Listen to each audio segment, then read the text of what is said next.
And I got to call you out on something. So you talk about education system sometimes. I've heard you say a little broken in high school and so on. I'm not really calling you out.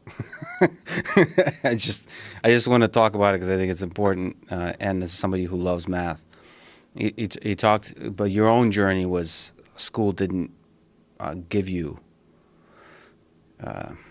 passion, value. Well, you can maybe talk to that, but for me, what I always, and maybe I'm sick in the head or something, but for me, math was exciting the way martial arts were exciting for you because it was really hard. I wanted to quit. And the idea with education I have that seems to be flawed nowadays a little bit is that we want to make education easier. That we want to make, more accessible and so on. Accessible, of course, is great. But you kind of forget in that, and those are all good goals. You forget in that it's supposed to be also hard.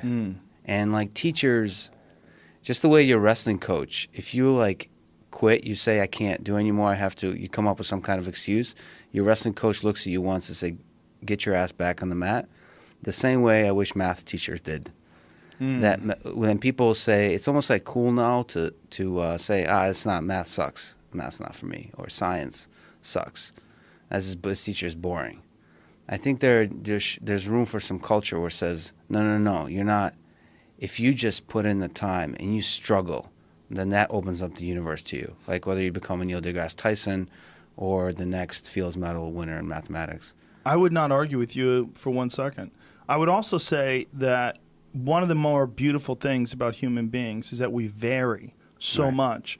And that one person who is just obsessed with playing the trombone, and to me, I don't give a fuck about trombones. But that's okay. Like, I can't be obsessed about everything. Some people love golf, and they just want to play it all day long. I've never played golf a day in my life, except miniature golf, and just fucking around. But that doesn't, it's not bad or good. And I think there's definitely some skills that you learn from mathematics that are hugely significant if you want to go into the type of fields that you're involved in. For me, it's never been appealing. But it's not that it was just difficult. It's also that it just, for whatever reason, who I was at that time in that school with those teachers, having the life experience that I had, that was not what I was drawn to. But what I was drawn to was literature. I was drawn to reading. I was drawn to stories. I was drawn to possibilities and creativity. I was drawn to all those things. You were an artist a bit too. Yeah. I used to want to be a comic book illustrator. That was a big thing when I was young. I was really into comic books. I was really into traditional comic books and also a lot of the horror comics from the 1970s, the black and white, like creepy and eerie. Did you ever see those things?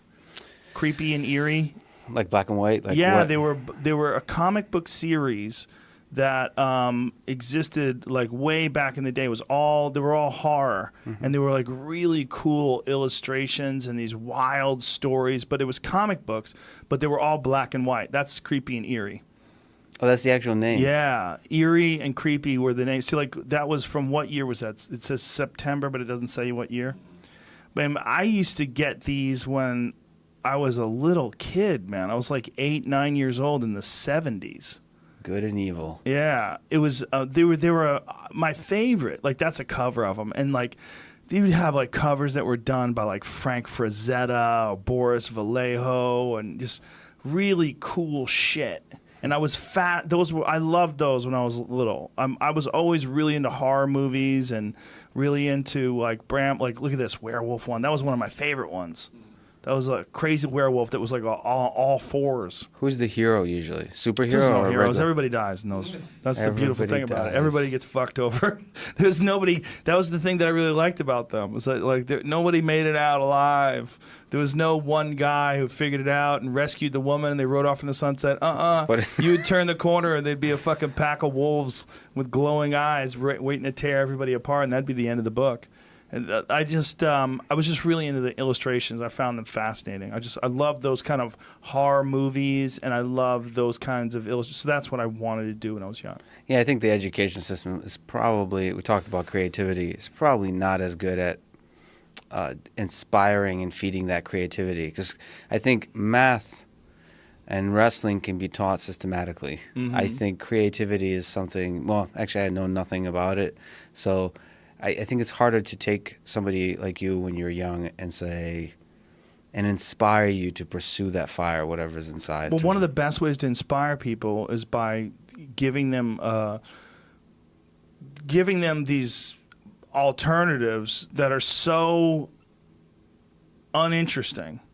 Like saying, you're going to get a job selling washing machines. And you're like, fuck that. I'm going to figure out a way to not get a job selling washing machines.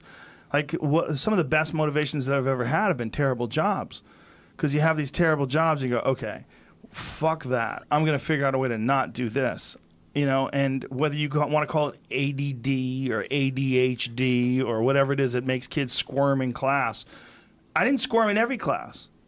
I didn't squirm in science class. I didn't squirm in interesting subjects. There was things that were interesting to me that I would be locked in and completely fascinated by, and there was things where I just couldn't wait to run out of that room.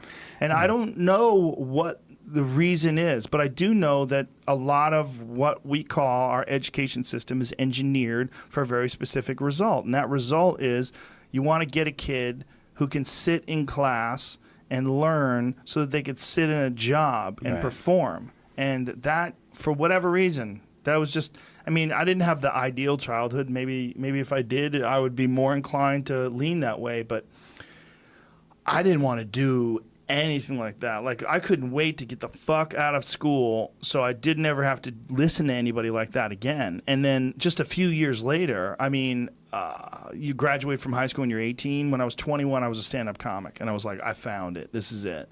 I'm like, good. I found there's an actual job that nobody told me about where you could just make fun of shit.